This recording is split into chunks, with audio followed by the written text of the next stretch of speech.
Assalamualaikum warahmatullahi wabarakatuh.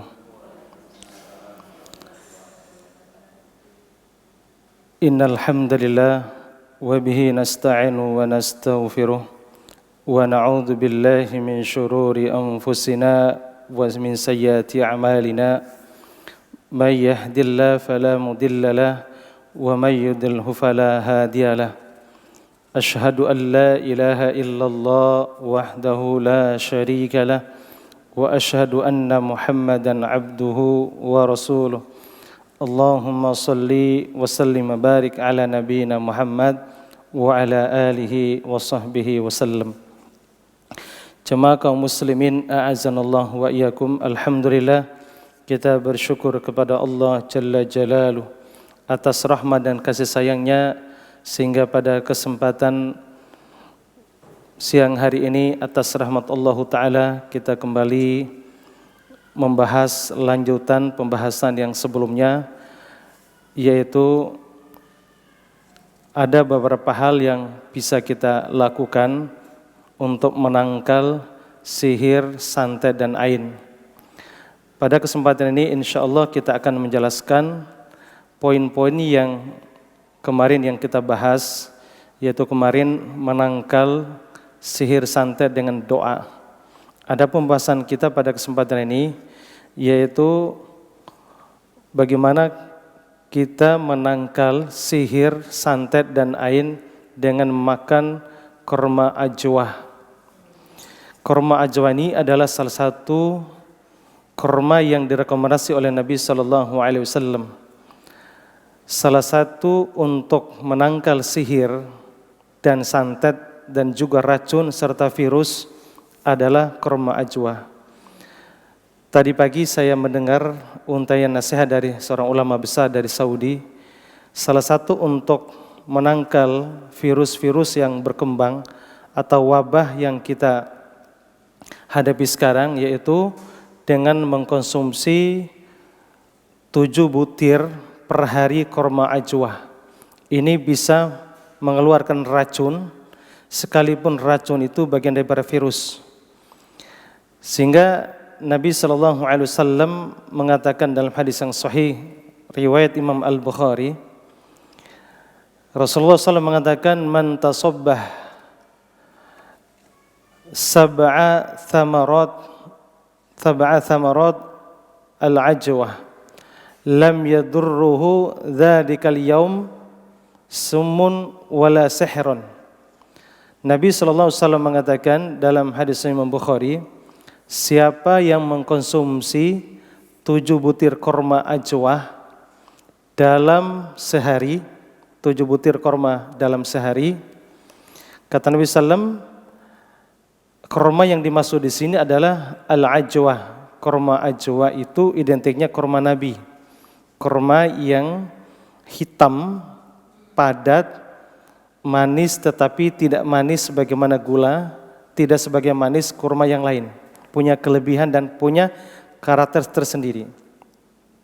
Apa manfaatnya?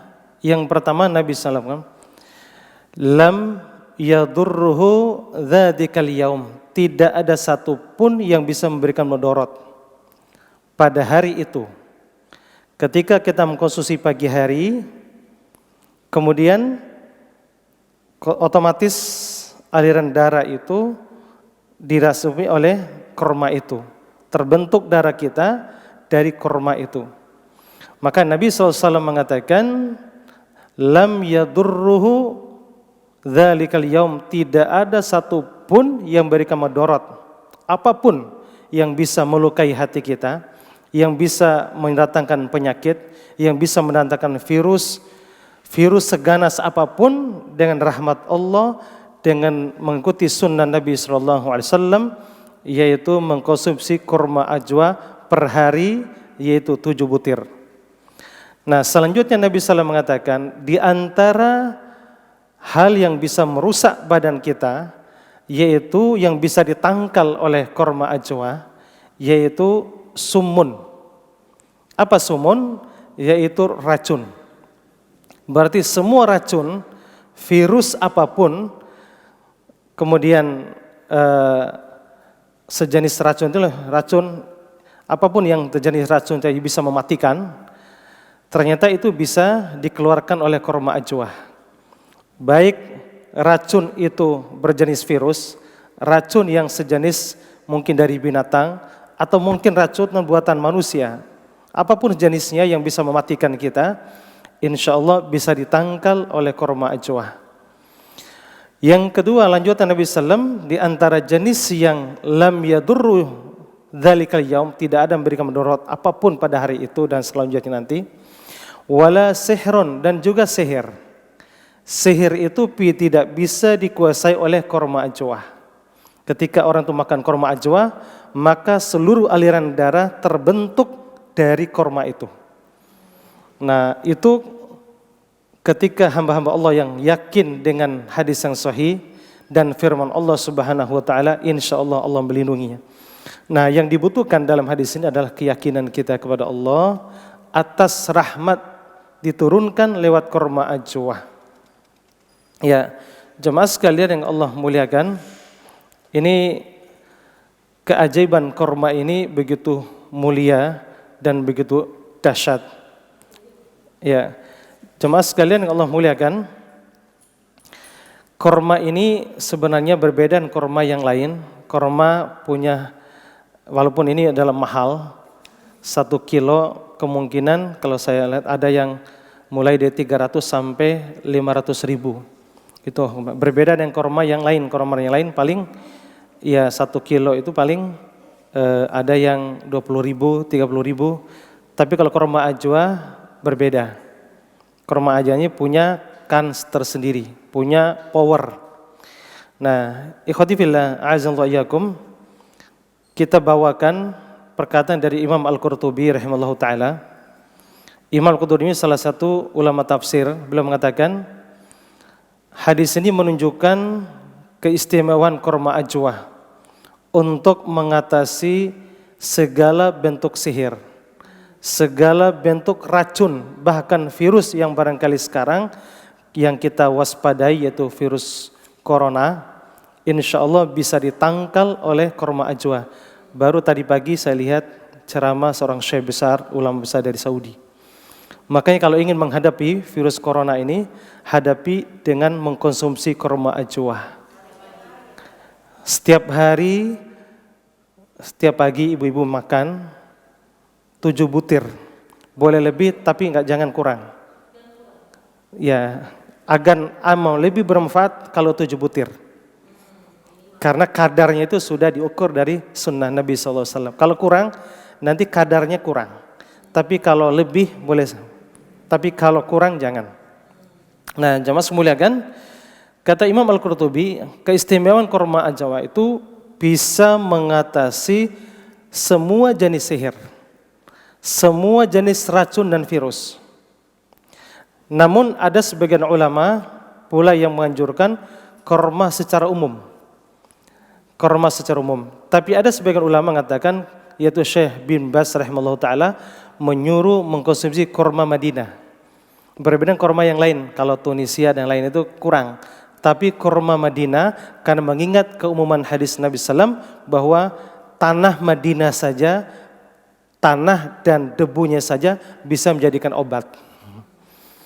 Kata Nabi SAW, ada seorang sahabat yang sakit, menyuruh untuk menancapkan tangannya ke pasir, kemudian menyentuh lukanya. Nah, sehingga dibacakan kalimat itu. Ternyata pasir dan tanah Madinah punya istimewa dengan dibanding tanah yang lain. Nah, ada sebagian orang Indonesia bahkan jatuh pada kesyirikan, kerikilnya batunya di bagi Indonesia dijadiin penangkal ini enggak benar. Ini hanya menangkal, tancap kemudian baca doa, ditempelkan ke luka atau orang yang kena santet, itu insya Allah bisa sembuh.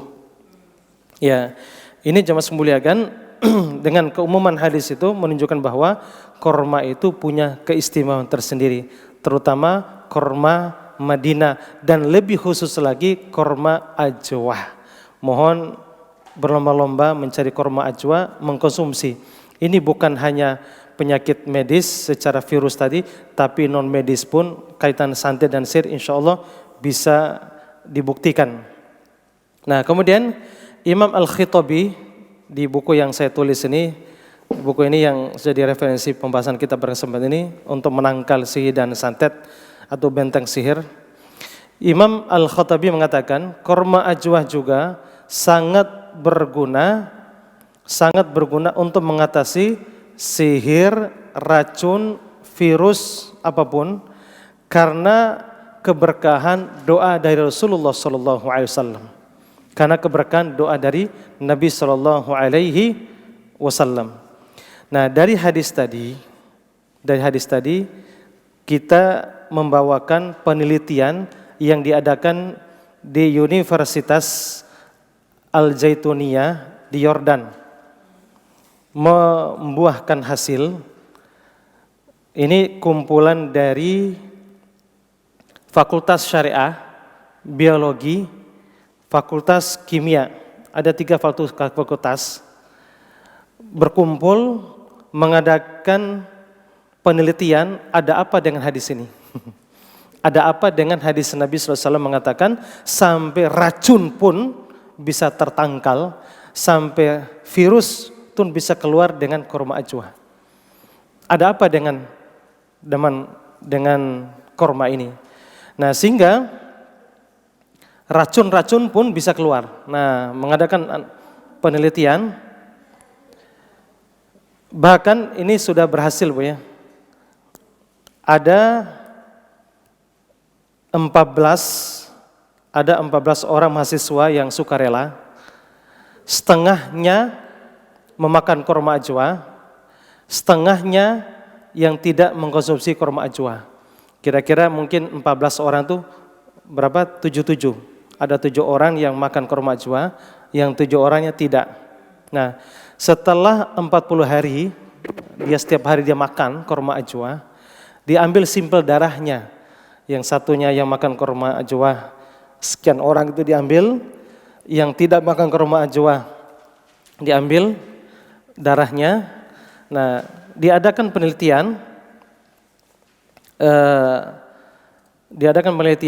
darahnya tersebut ternyata diambil racun ular. Ular kan racun. Nah, racun ular kemudian dicampur dengan darah yang tidak makan korma ajwa. Apa yang terjadi? Ternyata darah yang tidak makan korma ajwa tadi setelah dicampur dengan racun ular, ternyata yang terjadi apa? Langsung darah kita, maksudnya darah mahasiswa tadi langsung berubah menjadi kuning, langsung dikuasai racun. Masya Allah. Nah, yang satunya tadi kelompok ada 7 orang yang memakan korma ajwa setelah mengambil racun ular, kemudian dicampur dengan darah yang makan korma ajwa.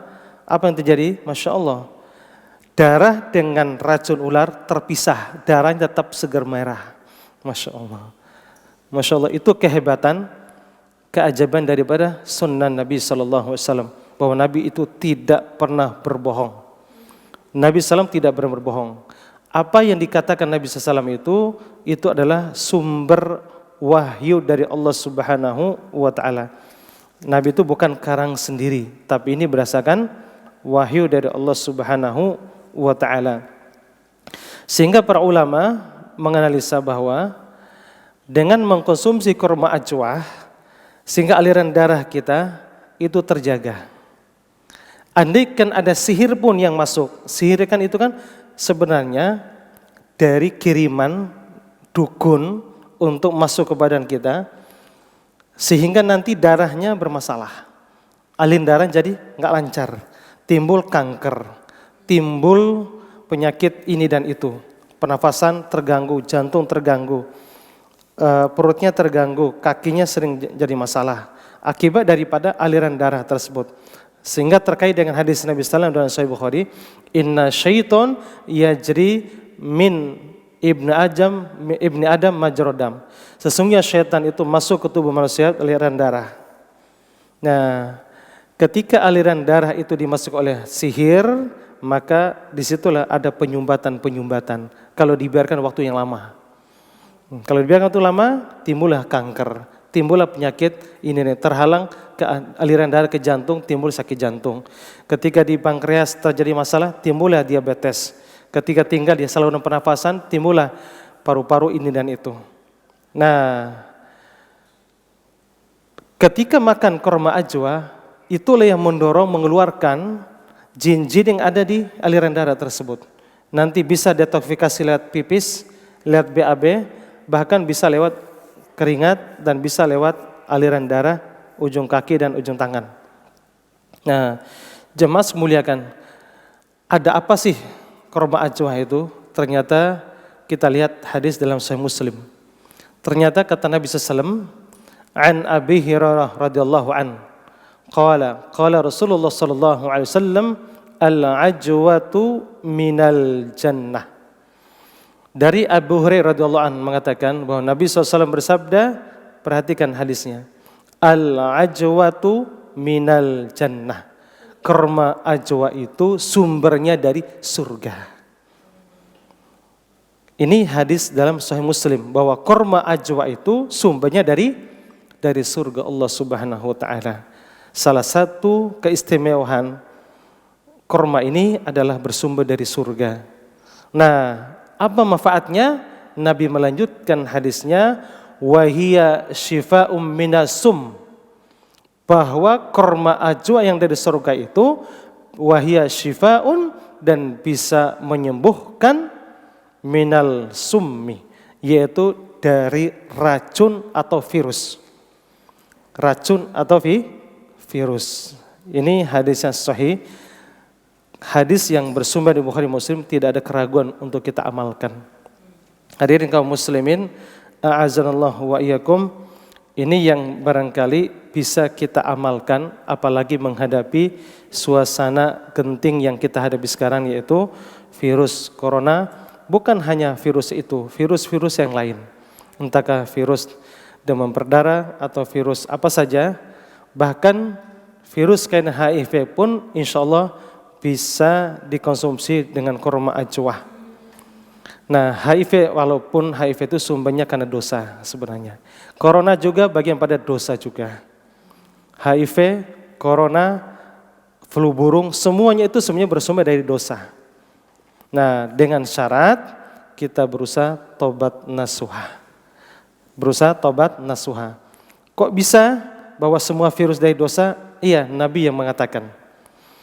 Pada pertemuan lalu kita sampaikan dalam riwayat Imam Khuzaimah, Imam Tirmidzi, Rasulullah katakan, al-masaib wal amrad wal ahzan fid dunya jaza. Musibah demi musibah menimpa Anda, apapun musibah, wal amrad, sakit apapun yang kalian rasakan, sakit gigi, sakit hati, nah bisa semua, sakit kanker atau sakit jantung, sakit kepala, apapun yang kita rasakan, wal ahzan, kegoncangan jiwa, kesedihan, ketidakenakan hati, merana, fid dunya, di dunia ini, jaza, sebagai balasan dosa. Sebagai balasan dosa. Namun, ini perlu diingat, namun seseorang yang menghadapi penyakit apapun dikasih oleh Allah kepada orang beriman, namun dia sabar menghadapinya, ketika dia mati, insya Allah digugurkan dosa-dosanya. Dia ridho menerima penyakitnya, penyakit apa saja. Sekalipun itu ujian dari Allah karena dosa, karena sikap kita, cara makan kita, pola makan kita yang tidak tepat, sehingga diuji Allah dengan penyakit. Namun orang beriman, dia hadapi dengan tenang, hadapi dengan ridho terhadap penyakit tersebut, maka orang Islam punya kemuliaan. Apa kemuliaannya? Kata Nabi SAW, bahwa besarnya pahala yang diberikan sejalan dengan besar juga penyakit yang dikasih oleh Allah. Semakin besar sakitnya, semakin kencang sakitnya, maka semakin besar pahala yang Allah berikan. Dan salah satu hadis lain, hadisnya sahih, semakin banyak penyakitnya, maka kalau dia ridho penyakit itu, maka Allah gugurkan dosa-dosanya sampai nanti ketemu Allah dosanya bersih. Lihat Nabi SAW di akhir hayatnya diuji berbagai penyakit. Bukan berbagai penyakit. Nabi SAW dikasih sakit oleh Allah, sakit yang begitu luar biasa, hanya meninggal. Itulah cara Allah untuk memuliakan Nabi SAW. Nah, jemaah sekalian Allah muliakan, kalau kita ridho terhadap penyakit yang kita rasakan, dan bahkan barangkali setiap wabah yang kita hadapi sekarang, ini barangkali dalam pertemuan kita saya sampaikan beberapa penjelasan para ulama menghadapi bagaimana kita menyikapi wabah yang berkembang, terutama virus apapun, taun, virus apapun yang kita hadapi. Kemudian ketika virus itu berkembang di sebuah daerah, kemudian kita tahan diri di rumah kita, ternyata diberi kelebihan oleh Allah Subhanahu wa taala. Kita lihat di antara perkataan para ulama, man jalasa fi baitihi fi waqti wuqu'it ta'un falahu ajru syahid wa illam yamut. Barang siapa yang tinggal di rumahnya ketika terjadi wabah, virus berkembang di negara atau di sebuah daerah, fi baitihi, siapa yang tinggal di rumahnya ketika wabah terjadi, maka falahu ajrus syahid, maka dia akan mendapatkan pahala syahid, wa illam lam yamut, sekalipun dia tidak meninggal. Ternyata berpahala syahid kalau orang itu tidak keluar rumah kena wabah gitu. Apalagi sekarang ada anjuran pemerintah dan juga keputusan dari majelis ulama, sekalipun tadi mungkin tidak sholat berjamaah di masjid, tapi dengan mendapatkan hadis ini juga ternyata mendapatkan pahala besar. Nah, sekalipun haji, kan gitu. Lihat Nabi SAW mengatakan, kita lihat an Aisyah radhiyallahu anha annaha qalat sa'altu Rasulullah sallallahu alaihi wasallam anit ta'un fa akhbirni Rasulullah sallallahu alaihi wasallam annahu kana adzaban yab'atsuhu Allahu ala man yasha faj'alahu rahmatan lil mu'minin falaysa min rajuli yaqa'u ta'un fayamkuthu fi baitihi sabiran mustahibban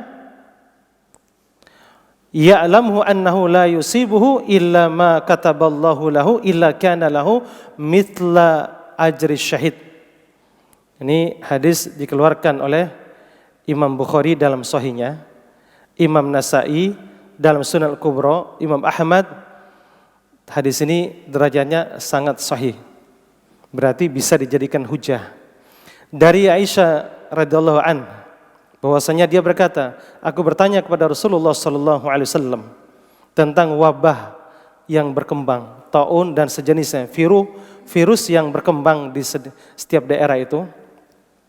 Maka Rasulullah SAW mengabarkan kepadaku bahwa wabah itu diantaranya taun atau virus apapun, entahkah corona atau virus apapun yang terjadi di sebuah negara, di sebuah daerah. Taun itu maksudnya virus itu, wabah itu adalah azab yang Allah kirim kepada siapa yang dikehendakinya. Berarti tidak semua kena, kan gitu. Siapa yang dikehendakinya. Nah, berarti azab. Kalau dikatakan azab, berarti ahli dosa. Orang-orang yang ahli maksiatnya udah keterlaluan. Sudah jauh dari Allah, ahli syirik atau menentang syariat Allah atau menentang agama. Nah, itu namanya azab. Tapi sekalipun itu virus bukan hanya mengenai orang tertentu, tapi bisa kena orang yang beriman, gitu. Karena dalam Al-Quran ketika Allah turunkan adab sebuah daerah bukan hanya orang beriman, tetapi bukan hanya ahli maksiat yang terkena, bisa mengenai orang yang saleh. Orang ahli masjid bisa nggak kena? Bisa. Kalau sudah Allah turunkan adab. awalnya karena kemaksiatan, Allah turunkan bagi orang yang dikehendaki oleh Allah, tapi bisa juga di sekitarnya kena, gitu. Bisa saja orang di sekitarnya kena. Nah, hanya saja kata Nabi sallallahu alaihi wasallam, bagi orang mukmin yang mengenai virus tersebut, wabah tersebut, sebagaimana hadis tadi, yaitu faja'alahu rahmatan lil mu'minin. Allah jadikan rahmat bagi orang mukmin. Nah, Allah jadikan rahmat bagi orang mukmin. Subhanallah, indahnya jadi orang mukmin. Dikasih nikmat, kebahagiaan, dikasih sehat oleh Allah, dia syukur, berpahala besar dalam Sahih Muslim.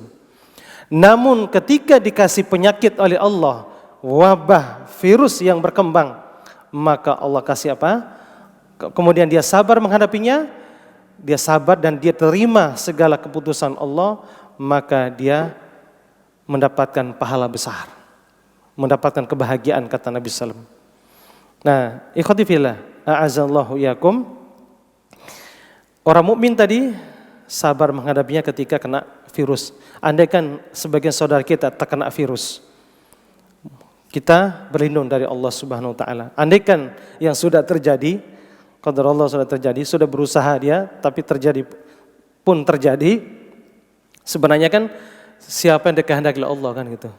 Orang-orang tertentu yang Allah kasih penyakit, itu sebagai orang mukmin ujian, dan orang non muslim barangkali itu azab, disebutkan dalam hadis ini. Nah, ikhwati fillah azallahu iyyakum, Allah jadikan rahmat bagi hamba-hamba Allah yang beriman. Allah jadikan rahmat. Nah, kemudian Nabi SAW, tidaklah seorang yang ketika terjadi wabah, virus yang tersebar, dia tinggal di rumahnya, karena tahu wabah, dia tinggal di rumahnya, maka ikhwati fillah, jangan sampai terlalu gegabah melawan takdir Allah. Ada sebagian orang, ini orang-orang ahli agama juga yang praktek agamanya bagus. Jangan ke situ. Di situ ada wabah, ada virus corona. Nah, ada seseorang ini orang soleh, mana coronanya? Kita datangi dia. Nah, ini nggak benar seperti itu. Ini sombong, nggak benar. Ini saya dengar. Kita datangi, kita bacain ayat. Nah, ini namanya nggak benar. Kita lihat beberapa riwayat. Asal dari seorang sahabat, Umar bin Khattab radhiyallahu anhu. Subhanallah, beliau orang ditakuti oleh iblis, oleh setan. Ketika beliau mendatangi sebuah daerah, ternyata dikabarkan oleh sahabat ini, jangan ke situ. Ternyata sedang terkena wabah, virus. Apa yang dilakukan Umar bin Khattab? Setelah rimbun dengan sahabat, ternyata beliau mengambil keputusan, kita harus pulang. Disanggah oleh sahabat yang lain, loh kenapa harus lari? Itu yang sudah takdir Allah. Ini takdir Allah, kita pun akan menuju ke takdir lain. Ini menunjukkan sikap yang arif dan bijaksana, bahwa Umar bin Khattab yang orang yang paling tinggi ilmunya, yang paling takwa dengan Allah, yang paling ditakuti iblis, beliau menghindari ketika wabah itu berkembang. Beliau pun pulang ke kampungnya, maksudnya ke daerahnya. Masya Allah. Ada sebagian orang yang menantang tadi, ngapain takut sama corona? Nah, bukankah ini adalah takdir Allah ini itu? Bukankah kita adalah, maksud saya, semua itu kan adalah kehendak Allah. Nah, bahkan dia menantang tadi, di mana corona? Kita datangi. Nah, ini lebay, berlebihan. Ini enggak mengerti dalil, tidak mengerti tentang syariat.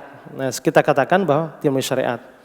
Bahkan ada mencela, yang kemarin mungkin beberapa saya berkembang, mencela di medsos, kan mencela Saudi tidak memperbolehkan.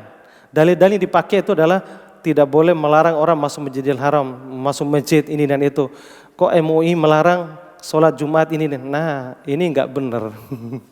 Ini mencela seperti ini, enggak ngerti dalil.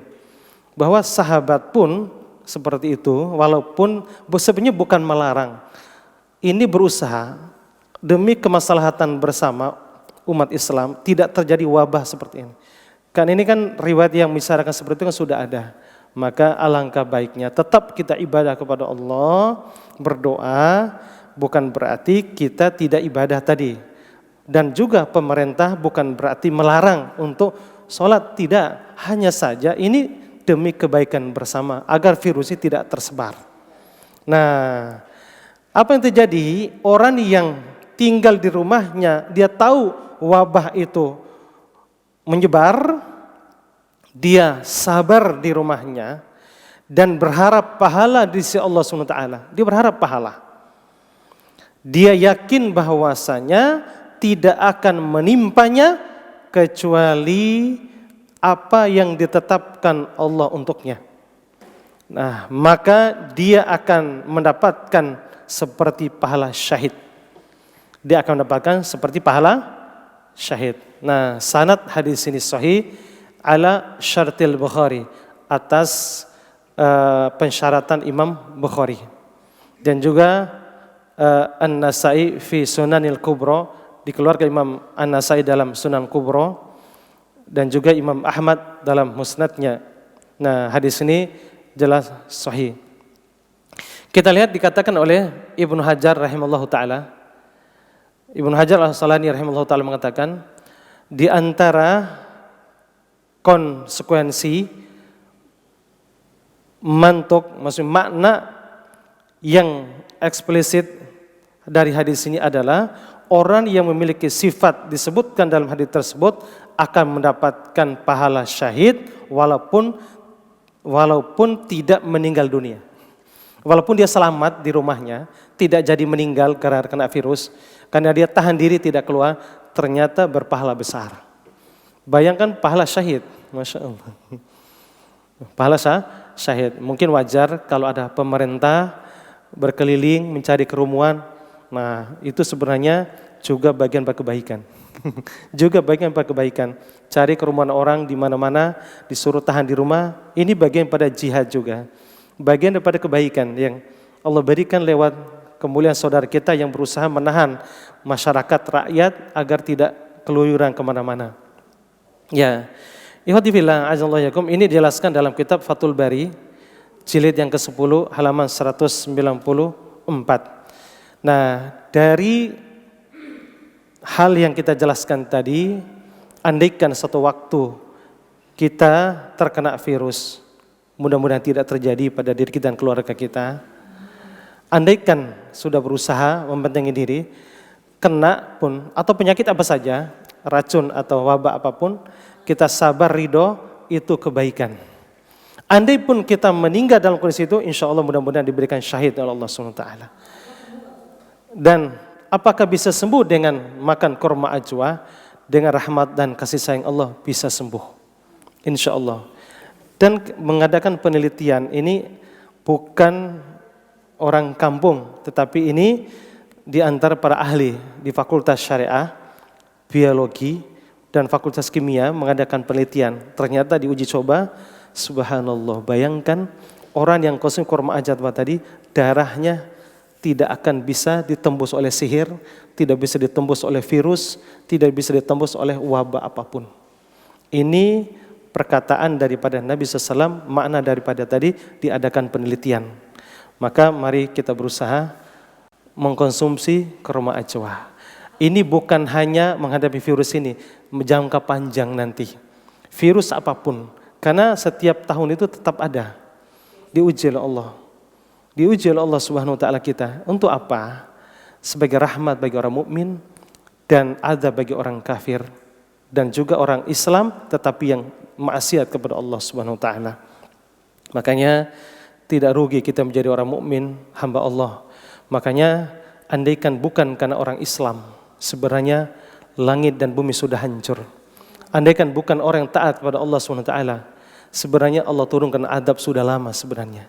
Tapi karena rahmat Allah diturunkan kepada orang-orang hamba Allah yang masih sujud, masih berdoa, masih wirid, masih zikir, makin majelis ilmu, maka dari situlah Allah tahan dulu bumi ini. Makanya seharusnya saudara kita yang non-muslim bersyukur ada yang hamba Allah yang beriman. Dari orang beriman itulah rahmat diturunkan, bumi ini jadi makmur, diturunkan hujan, diturunkan, ditumbuhkan buah-buahan, itu semua keberkahan dari orang-orang mukmin beriman. Itulah kebaikan hamba Allah. Makanya Islam adalah rahmat. Islam itu adalah rahmat. Makanya tidak benar kalau Islam itu dikatakan teroris. Islam aliran dikatakan keras itu tidak benar. Maka jemaah sekalian, makanya sangat kita bantah sebagian golongan mengatakan bahwa Islam itu adalah aliran keras dan aliran yang mengatakan teroris itu adalah tidak benar. Ya, ikhwati fillah, a'azanallahu wa iyyakum, itu diantaranya cara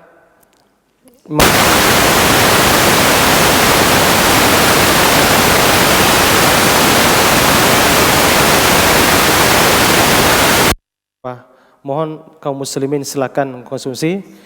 Dan selanjutnya poin yang kedua, yaitu dengan tersebarnya wabah yang ada di negeri yang kita cintai ini, Indonesia, kita berdoa kepada Allah semoga Allah angkat penyakit ini, segera angkat wabah ini, dan mudah-mudahan kita selamat dari wabah ini buat keluarga dan saudara-saudara kita yang lain.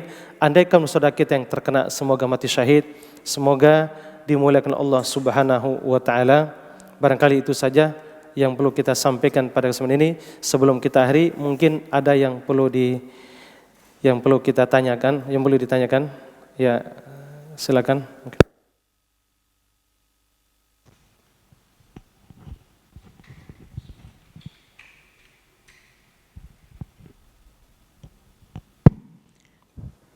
Assalamualaikum Ustadz. Assalamualaikum warahmatullahi wabarakatuh. Ustadz, bagaimana dengan yang situasi saat ini dan kita memperbanyak untuk minum zam-zam, apakah itu juga bisa untuk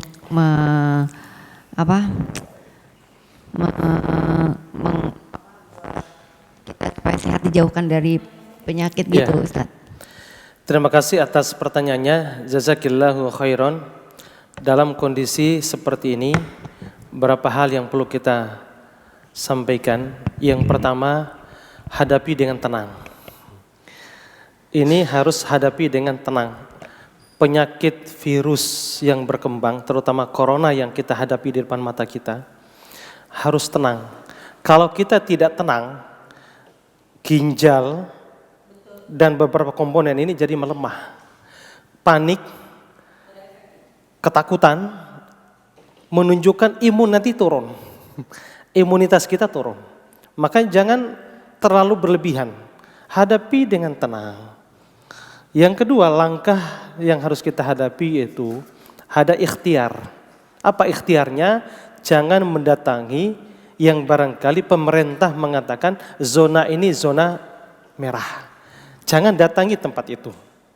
Nah, kenapa? Islam pun sudah mengisolasi cara seperti itu. Kalaupun fatwa pemerintah ini dan itu, insya Allah fatwa itu ya bukan menyesatkan, tapi justru ini kebaikan bersama. Untuk apa? Untuk terjaga nyawa dan harta kita agar tidak terkena virus dan wabah tersebut. Nah, yang ketiga, tawakal kepada Allah Subhanahu wa taala. Tawakal, kemudian banyak doa, yaitu doa-doa yang barangkali diajarkan Nabi SAW, doa umum. Di antaranya, Bismillahilladzi la yadurru ma'asmihi syai'un fil ard wala fis sama'i wa huwas samiul alim. Mohon ini diamalkan. Doa ini yang sangat ajaib, memberikan manfaat yang luar biasa, terutama zikir pagi. 3 kali dibaca tiap pagi. Bismillahilladzi la yadurru ma'asmihi syai'un fil ard wala fis sama'i wa huwas samiul alim. Bismillahilladzi, dengan menyebut nama Allah yang tidak memberikan mudarat baik yang ada di langit maupun mudarat. Apapun yang Allah turunkan virus, apa tidak akan diberikan mudarat ketika kita minta kepada Allah SWT. Mudarat baik di langit maupun di bumi. Kalau Allah atas izin Allah bisa selamat, kalau Allah izin Allah bisa kena. Kena pun orang beriman itu karena rahmat Allah Subhanahu wa taala. Tidak ada yang terjadi menimpa orang Islam kecuali kebaikan dari Allah Subhanahu wa taala. Maka hadapi dengan tenang. Jangan panik. Selanjutnya, ikhtiar kita juga harus menjaga imunitas tubuh kita. Nah, bagaimana caranya? Mengkonsumsi apa yang diajarkan Al-Quran dan Sunnah. Apa yang diajarkan Al-Quran dan Sunnah? Sebagaimana ibu tanya tadi, minum zam-zam. Zam ini bagian daripada keberkahan yang Allah turunkan. Salah satu rahmat Allah turunkan zam-zam. Nah, kata Nabi SAW, syuribal lima syuribal, bahwa minum air zam-zam itu bisa menyembuhkan berbagai penyakit sesuai dengan keinginan dan niatnya. Nah, ternyata zam-zam adalah baik kena sihir mau santet bisa memberikan pengaruh positif terhadap jiwa dan raga kita. Nah, ini sudah diuji coba, banyak kanker minum zam-zam langsung sembuh. Pernah saya punya ibu angkat kanker payudara, setelah konsumsi minum zam-zam alhamdulillah sembuh tuntas, masya Allah. Enggak jadi operasi belum. Itu kasusnya banyak. Saya penyakit yang kronis itu radang tenggorokan. Itu setiap minum dingin itu langsung meriang saya. Masya Allah. Nah, pada saat itu pernah di Madinah saya minum langsung meriang. Loh, ini zam-zam kan biasanya kan ada keberkahan. Nah, saya rubah. Saya minta kepada Allah konsentrasi, fokus. Jadi kalau ini adalah sebagai ruqyah, bismillah. Saya uji coba lagi. Beberapa tahun kemudian umroh lagi, beberapa kali umroh saya coba terus. Nah, saya cari yang cool, minum. Bismillah, niat untuk sembuh. Tadi kan sekedar minum saja. Yang ini saya rubah, kondisikan hati saya, kondisikan doa kepada Allah, minta bismillah, ya Allah jadikanlah zam-zam ini sebagai obat, ada keberkahan. Bismillah, baca Al-Fatihah, minum, masya Allah. Sejak itu, alhamdulillah radang itu hilang, masya Allah. Udah berapa tahun yang lalu? Subhanallah, minum es, alhamdulillah nggak masalah. Saya kaget, loh, biasanya meriang, kok ini enggak? Gitu. Selanjutnya pulang Indonesia, minum lagi, terus, loh, masya Allah, itu keberkahnya zam-zam. Ibnu Qayyim pun pernah lumpuh total. Beliau ngambil zam-zam 1 gelas. Nah, beliau konsentrasi baca bismillah, Al-Fatihah, niat untuk kesembuhan, minta kepada Allah, doa. Setelah minum, tiba-tiba langsung sembuh tuntas seolah-olah tidak pernah sakit sebelumnya. Langsung jalan beliau. Masya Allah, ini sering terjadi. Makanya setiap saya berangkat umroh, mengadakan pelatihan ruqyah di sana. Bawa jamaah, beberapa diadakan pelatihan. Ternyata efektif, masya Allah. Banyak di sini sakitnya keras, setelah di sana hilang, masya Allah. Nah, ini ada berapa manfaatnya. Langsung konsumsi air zam-zam itu. Nah, kemudian selanjutnya untuk membangun imunitas kita, minum habatus sauda. Tapi yang super, yang bagus sebagaimana yang ibu-ibu yang konsumsi dari saya itu. Ya, mohon itu minum itu bagus sekali, masya Allah. Ya, bawa imunitas itu, aliran darah itu bisa dilancarkan oleh dia. Memang imunitas, masya Allah. Nah, di samping habatus sauda, minum juga minyak zaitun dan juga minum madu. Perlu diingat dalam kondisi seperti ini, kalau ibu dekat dengan madu, kemungkinan bisa darah tinggi. Penelitian terbaru bahwa madu ternyata bisa darah tinggi. Maksudnya madu di sini, maksudnya di madu maksudnya. Iya. Kalau minum madu benar, insya Allah justru manfaatnya besar, imunitasnya bagus. Tapi kalau di madu, nah imunnya turun biasanya, karena kesal masanya. Makanya banyak orang stres, darah tinggi gara-gara di madu gitu. Nah itu maaf itu canda. Ikhwati fillah, itu tadi. Kemudian minum-minum yang lain yang memang menurut rekomendasi oleh para ahli, ya diantaranya entah ke jahe, zamzabila kan dalam Al-Quran itu, atau minum yang membangun imunitas kuat, vitamin-vitamin tadi usahakan kita minum. Insya Allah dengan rahmat Allah, Allah memberikan kekuatan dari fisik kita. Dengan itu Allah memberikan kesehatan dan Allah selamatkan dari virus tersebut. Wallahu ta'ala alam. Ya. Tambah. Iya, silakan. Yang tadi minum zam-zam, itu kan sesuai dengan niat kita ya, ke apa yang kita inginkan gitu. Nah, ada titipan pertanyaan, untuk jodoh bisa nggak? Gimana? Mandi. Baik. Hadisnya ma'u zam-zam 5 syuribah. Ini hadisnya sahih. Kata Nabi SAW, minum air zam-zam itu bisa menyembuhkan hajat apapun tergantung dari niatnya. Ya? Diminum aja ya Ustaz. Bagaimana dengan cara Nabi Sallam? Ketika Nabi Sallam sedang tawaf, Nabi Sallam umroh, ketika tawaf 7 kali, sholat di makam Ibrahim. Setelah sholat di Ibrahim, beliau bergeser ke sana, ke arah sana, minum air zam-zam. Kata Nabi Sallam, keluarlah hadis tadi, ma'u zam-zam lima syuribah, bahwa air zam-zam itu bisa bermanfaat, bisa berguna, bisa menyembuhkan sesuai dengan hajatnya, sesuai dengan niatnya. Nabi SAW, apa yang dilakukan Nabi setelah keluar hadis itu? Beliau Nabi SAW minum, niat apa doanya? Allahumma inni as'aluka ilman nafi'a wa rizqan wasi'a syifa' likulli da'. Setelah itu baru minum, bismillah minum, tangan kanan, baru Nabi SAW menyiram di beberapa anggota tubuhnya. Minum dan mandi. Minum dan mandi. Ini yang dicontohkan Nabi SAW. Beliau harus menyiram. Nabi melakukan itu karena ini berdasarkan perintah Allah. Berdasarkan. Boleh. Kalau di rumah boleh. Ini isyarat. Berarti di mana saja. Tidak ada yang mengikat harus di situ. Misalnya andaikan ibu berangkat haji umroh, bawa ke hotel mandi seluruhnya, buka aja boleh.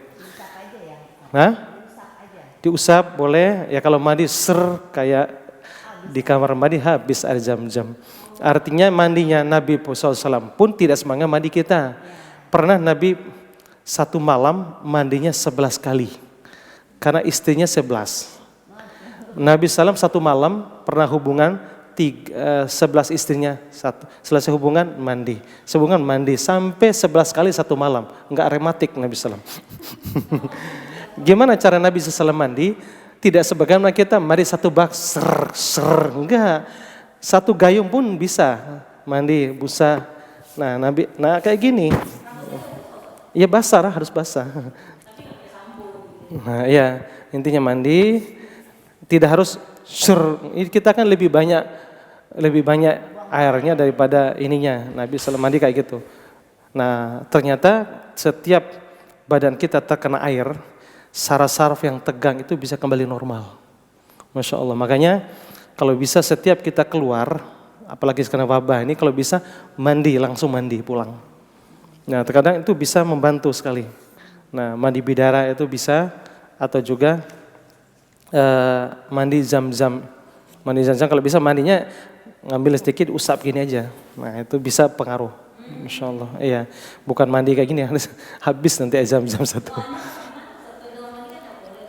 Ya, tinggal teknis saja. Teknis itu bisa di luar langsung masuk kan gitu teknik.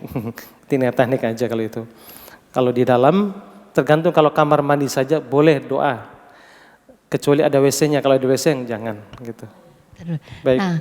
Nah, Ustadz kan tadi kalau zam-zam itu kan memang tidak sebanyak seperti air galon-galon biasa itu kan. Sebaiknya kita minum itu di pagi hari apa malam atau gimana? Karena kan kita nggak bisa sering-sering minum kayak aqua biasa, kayak air mineral biasa Ustadz. Paling sehari ya cuman berapa, karena kan tidak sebanyak di Mekah air zam-zam di sini. Khusus buat doa aja gitu. Bagusnya itu di pagi hari atau gimana Ustadz? Baik, terima kasih atas pertanyaannya. Kapan waktu yang tepat untuk bisa mengkonsumsi zam-zam? Secara dalil yang sharih dari Quran dan Sunnah, tidak ada dalil yang menunjukkan kapan waktunya. Nah ini menunjukkan bahwa semua waktu itu sangat bermanfaat. Nah cuman kalau pingin dikaitkan dengan doa, cari waktu yang mustajab. Kalau dikaitkan doa, karena air zam-zam itu salah satu waktu yang mustajab ketika minum air zam-zam. Kata Nabi SAW bahwa, kata para ulama, salah satu waktu yang mustajab adalah ketika minum zam-zam. Nah, pertama waktunya minum air zam-zam adalah kapan saja kan, 24 jam. Itu adalah mustajab. Nah, kemudian kedua, karena ini ada manu doa, Allahumma inni as'aluka ilman nafi'a wa rizqan wa syifa dan seterusnya. Nah, cari waktu, tambahan waktu yang mustajab lagi. Kapan? Mungkin hari Jumat setelah asar. Itu mustajab. Yang kedua mungkin di malam hari. Boleh jadi di ketika hujan turun. Yang tiga selanjutnya mungkin setelah sholat 5 waktu atau antar adzan qomat. Nah, yang jelas secara dalil khusus tidak ada. Cuman kita kaitkan dengan dalil umum untuk mencari tambahan waktu yang mustajabud doa, gitu. Kalaupun makan minum habis bangun tidur enggak masalah. Kapan saja, tidak ada ikatan dalil. Wallahu taala alam. Ya. Ustadz satu lagi untuk habatus saudanya, itu kan yang Ustadz yang biasa bawa itu kita minumnya itu sehari 2 itu pagi baiknya atau malam Ustadz sebelum tidur. Baik, untuk habatus sauda juga kita melihat rekomendasi daripada herbalis. Herbalis itu sesuai dengan kadar usia dan juga pengaruh dari penyakit orang. Maksudnya penyakit apa kan gitu. Nah, kalau orang dewasa jelas tidak ada larangan ya untuk konsumsi yang agak lebih. Tapi kalau anak-anak kecil ada porsinya, ada takarannya. Nah, kemudian dijelaskan oleh para pakar itu jelas pagi terserah mau jam berapa, 3 kali sehari. Tapi ada juga yang bisa 2 kali sehari, tergantung dari kebutuhan. Nah, kalau memang orang-orang penyakit tertentu, contohnya kita racunnya banyak, ya udah berarti 3 kali sehari, mungkin 3 biji. Nah, dari awal 3 biji, 3 pagi, 3 siang, 3 sore. Awal-awalnya kira-kira 3 hari. Setelah detoksifikasi nanti 3 hari, 4 hari atau 5 hari masih keluar racun. Nah, nanti baru distabilkan tetap terus menerus yaitu 2 biji untuk kekebalan tubuh. Ya 1 hari pagi sore lah 2 biji. Nah itu boleh tetapi kurang. 2. Saya kalau 2. Tapi kalau badan nggak enak, kadang saya 5. Pas 5, alhamdulillah nggak jadi sakit. Tadinya mau meriang, minum itu keluar keringat enak. Itu memang, ya. Kalau habas soda yang lain saya coba kurang berefek. Tapi setelah habas soda yang kita bikin itu, masya Allah, itu berbeda efeknya. Kita bikin itu dari yang berkualitas. Saya bilang kan yang orang Arab ini, beliau ngambil dari Yaman bahan yang berkualitas terpilih. Nah, kan saya tanya awal-awalnya, Pak Ustadz, tolong dimakan ini habas soda. Saya tidak punya ilmu dalam hal ini. Enggak, dikasih beberapa pilihan kan. Nah, yang ini coba. Terasa gimana? Biasa. Coba konsumnya ini. Pas saya gigit, kok kayak spray ditarik. Loh. Nah, beda enggak? Beda. Kok ini hampa rasanya? Ini habatus sauda yang kita pakai yang berkualitas, yang mahal harganya. Maka itu yang dipakai ini, yang kita pakai itu Bu, yang tersebar itu. Nah, berbeda, masya Allah rasanya. Efeknya di badan juga berbeda. Kualitas tadi sama dengan mobil kualitasnya. Mobil Eropa dengan mobil Jepang kan lain Bu, gitu ya. Kayak gitu. Ada yang tiket pesawat, ada Lion, ada Garuda, ada macam-macam lah. Nah itu beda juga. Ya, dan harga-harga itu sesuai dengan harga mahal juga itu berarti ada ini juga. Nah seperti itu. Habatus sauda berarti habas sauda sama enggak? Sama madu juga beda juga kualitasnya. Coba aja ibu cari madu yang asli dari Kalimantan, dari Sumatera, beda rasanya dari NTB, Nusa Tenggara Barat. Bukan berarti promosi, memang kenyataannya. Ini sudah terbukti bahwa seluruh Indonesia ini madu Sumbawa belum ada yang mengalahkan, gitu aja. Belum ada yang mengalahkan. Iya, iya. Tidak harus mencari madu dari Sumbawa enggak. Maksudnya kalau jadikan madu Sumbawa boleh, tapi minum madunya boleh, silakan. Baik. Nah itu diantaranya Allah Taala alam. Ya. Ustadz mengenai zam-zam tadi Ustadz ya. Jadi Ana itu kan ada stok zam-zam. Nah Ana tuanglah di botol. ya Ustadz ya. Nah, ana siapkan di kamar. Nah, setiap ana minum, ana berdoa, ana minum dikit udah. Terus nanti ana berdoa lagi yang lain terus ana minum dikit. Nah, dalam satu botol itu jadi yang ana tengguk itu doanya beda-beda. Apakah itu boleh Ustadz? Ya, pertama bisa secara klasikal sama.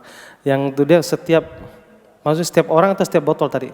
Jadi ana yang minum dalam botol itu, misalnya ana minum dari botol itu ketika pagi, ana doanya ini udah selesai, kan masih ada tuh dalam satu botol.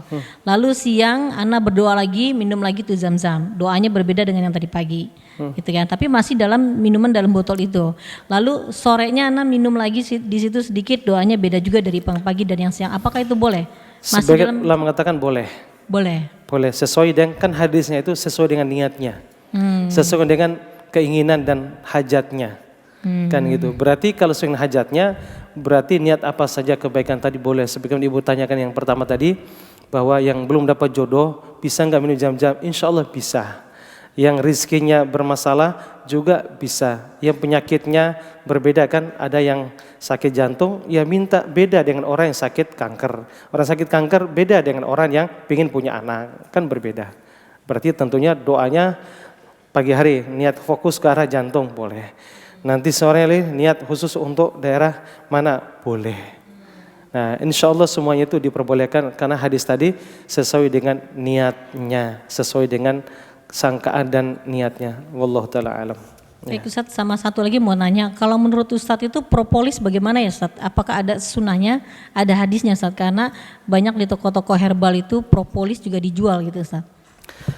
Terima kasih. Untuk masalah propolis saya belum mendalami, walaupun saya dulu pernah jual, tapi belum ada ilmu apa kandungannya. Tapi secara umum pernah saya dapatkan memang itu bagus, tetapi cara menjelaskan apa kandungannya itu saya belum bisa jawab.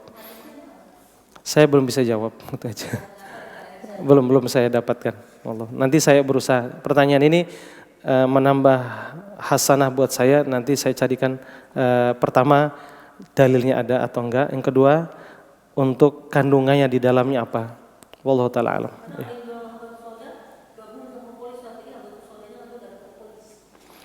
Ya memang saya lihat beberapa para pakar herbalis itu subhanallah mereka lebih ahli dalam hal itu, antar madu, habas sauda, minyak zaitun, propolis digabungkan. Karena raja-rajanya obatnya itu dikuatkan dengan ini dan itu. Saya lihat setiap herbal itu selalu digabung propolis. Nah pertanyaan ada apa dengan propolis? Nanti kita mencari tahu masing-masing dan terutama saya insya Allah akan mencari tahu apa manfaatnya propolis dan kandungannya apa. Wallahu ta'ala. Barangkali itu saja atau tambahan dari ibu yang lain?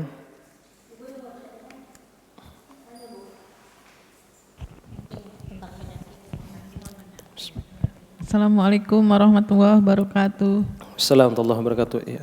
Pak Ustadz, saya mau tanya. Tadi kan Pak Ustadz bilang kalau kurma azwa itu untuk nangkal sakit ya atau virus. Saya mau tanya, sekarang kan banyak itu dijual kurma azwa di online, di pasar Tanah Abang. Apakah itu asli Pak Ustadz? Baik. Terima kasih atas pertanyaan Ibu membuat saya memberikan jawaban secara global umum. Pertanyaannya, apakah bisa dipertanggungjawabkan keasliannya dengan adanya kurma ajwa lewat online? Menurut saya,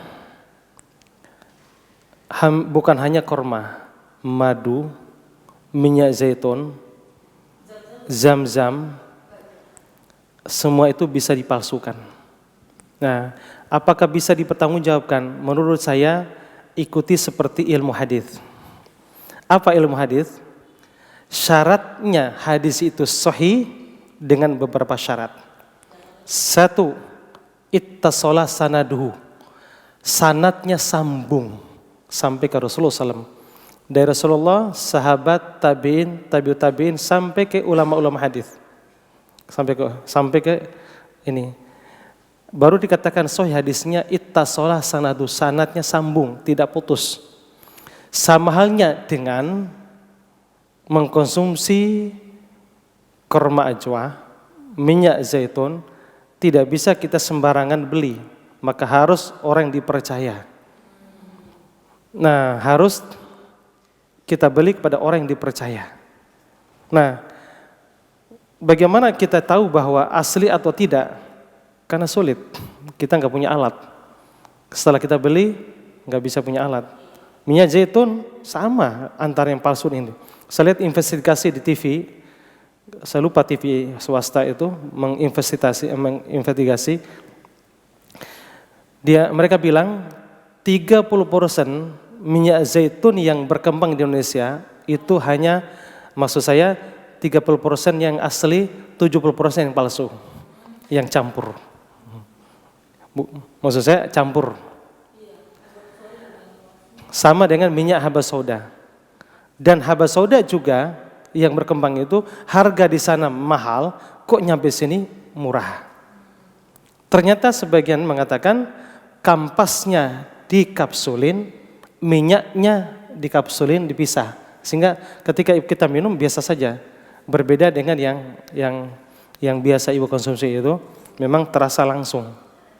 Karena memang langsung yang kualitasnya bagus, makanya agak mahal kan itu harganya. Nah, sama dengan minyak kurma ajwa. Nah, kita karena keterbatasan ilmu, kita kan nggak tahu ya. Nah, cara membedakan ini asli kurma ajwa atau kurma biasa. Nah, sulit sekali untuk kita lihat. Nah, caranya bagaimana? Cari orang yang dipercaya oleh kita. Orang yang percaya. Nah, salah satu di antaranya yang dipercaya adalah, ya, contohnya salah satu Ustadz Khalid Basalama itu punya, nah beliau dipercayakan itu. Nah, jelas dia punya jualan. Atau saudara kita mungkin ibu siapa yang dipercaya memang jualan, tapi linknya kemana dia harus tahu juga. Dari link sana yang ngambil di sana siapa. Nah, itu laus. Nah, sama dengan madu. Saya jual madu. Ya, saya jual madu. Dari saya, insya Allah saya tidak akan pernah ngotak-ngatik madu. Tapi pertanyaannya, dari saya siapa? Gitu. Nah, dari saya siapa? Kan gitu. Nah, yang saya ambil dari si fulan, saya ambil kemarin dari Ustadz. Ada Ustadz yang pernah ngisi di sini juga. Nah, dari Ustadz. Nah, dari Ustadz ini siapa ngambil di sana? Gitu. Nah, setelah dari sana siapa yang ke hutannya? Karena dari hutan saja udah di otak-atik dia, gitu masalahnya. Nah, nggak bisa orang itu setelah apa Bu? Ada orang jualan bawa ember, terus ada sarangnya, seolah-olah sudah asli, nggak bisa, gitu. Nah, harus dites dulu. Nah, sekarang banyak orang yang contohnya madu Bu ya, yang mengatakan bahwa keaslian madu itu ada berapa teknik. Satu dengan cara semut ini mau atau tidak. Nah, kalau semut nggak mau berarti asli, ini lemah, katakan ini lemah. Kenapa? Sekarang sudah ada obat dicampur madu biar semutnya nggak mau. Nah, sekarang sudah penjual madu begitu. Yang kedua, madu itu bisa kebakar. Setelah kebakar. Nah, sekarang pintar dia. Madu dicampur dengan spiritus. Yang selanjutnya yang ketiga, madu itu biar tidak beku masukkan ke freezer. Nah, sekarang ada obat biar tidak beku. Makanya cara-cara itu lemah semuanya. Nggak bisa dibuktikan. Maka yang paling pas adalah, nah siapa yang menjual, terus sulit siapa yang dari sana, nah, ini baru bisa dengan AC. Saya dulu terus terang distributor madu dulu, sampai puluhan cerigen dulu. Setelah sekali kekecewaan, satu cerigen itu palsu, walaupun campur ada kadar madunya tapi enggak asli, sejak itu saya hentikan jual madu. Karena sekali nggak dipercaya, udah habis saya, nggak mau lagi. Akhirnya sekarang baru mulai saja, baru mulai jual madu dan habas soda yang memang itu untuk membantu di samping ruqyah untuk membantu proses penyembuhan itu lewat herbal gitu. Nah, ya baik itu aja Bu ya. Mungkin saya tidak berani memberikan tadi bahwa jual online itu bisa dipercaya. Ya bahkan saya lihat beli apa kemarin, beli katanya bagus ini setelah dipakai baru sekali habis rusak. Padahal dilihat di toko harganya jauh lebih murah. Kok itu tadi ada beberapa hal penipuan lewat online. Nah makanya boleh online silakan, tapi lihat siapa yang penjualnya, dipercaya atau enggak seperti itu. Kalau untuk masalah madu, masalah habas sauda, nah ini juga harus lihat siapa yang menjual itu Bu. Wallahu taala alam. Kalau bisa sih cari tahu aja Bu, toko herbalnya siapa yang punya, orangnya ibadahnya bagus atau enggak gitu. Wallahu taala alam. Ya. Nah, itu juga enggak bisa dipercaya. Saya lihat madu-madu itu ada madu yang dari Arab, harganya murah. Kok lebih murah daripada madu dari Bima? Saya bingung gitu. Padahal dari orang Arab di sana juga harganya mahal, tapi nyampe Indonesia murah. Ini kan aneh. Masya Allah. Memang saya lihat harganya tidak bisa dibohongin, gitu aja sih. Nggak bisa dibohongin. Saya lihat habas sauda yang kita jual itu, saya lihat teman-teman yang menjual 150. Masya Allah. Karena memang kualitasnya memang bagus. Nah, dan alhamdulillah yang racit ini dia seorang ustadz dan dia juga orang yang masih keturunan Yaman. Nah itu makanya kita link dari beliau itu. Saya bukan orang yang herbalis, tetapi saya cerahkan pada ahlinya. Makanya saya lihat toko herbal itu yang paling tinggi harganya racitan beliau semua, karena dia menjaga kualitasnya. Saya lihat, saya pesan ini, kok harganya jauh sekali dengan Anda. Ya memang kalau ingin menggunakan kualitas itu, maka dia bilang ke saya kemarin, Ustadz, kalau nggak ada bahan bakunya, saya berhenti produksi. Saya nggak mau produksi, sampai tunggu kualitasnya itu, sampai setelah uji coba dulu. Nah gitu, karena saya tidak mau keuntungan semata-mata duniawi yang menipu orang, enggak. Gitu.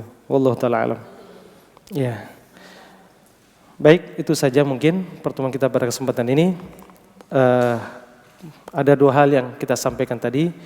Yang pertama, kita menangkal gangguan jin, sihir, dan ain lewat mengkonsumsi kurma ajwah. Yang kedua, bahwa kalau tersebar virus, apa yang harus kita lakukan? Yaitu hendaklah kita tahan di rumah. Ternyata andaikan wabah berkembang, kemudian kita tetap di rumah, andaikan kita tahan di rumah, ternyata berpahala besar, di antaranya berpahala mati syahid walaupun kita enggak mati. Subhanallah. Barangkali itu saja. Wallahu ta'ala alam. Subhanakallah bihamdik. Asyhadu an la ilaha illa anta astaghfiruka wa atubu ilaik. Wassalamualaikum warahmatullahi wabarakatuh.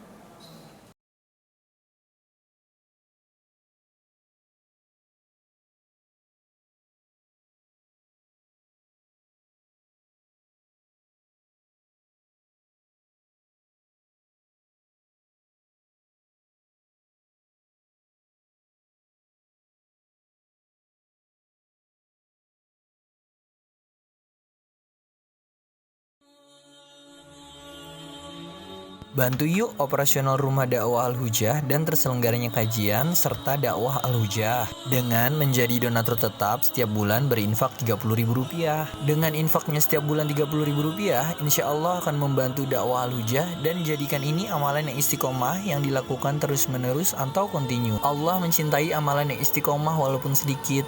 Terus istiqomah setiap bulan, jangan berhenti. Karena Allah mencintai hambanya yang istiqomah. Dan insya Allah ini akan menjadi amal soleh jariah dengan menyebarnya ilmu yang bermanfaat. Yuk salurkan amalan istiqomahnya setiap tanggal 3 setiap bulannya melalui Bank Sentral Asia dengan nomor rekening 27660155554 atas nama Dedi Harveni. Dan Mandiri Syariah dengan nomor rekening 7102286299 atas nama Dedi Harveni.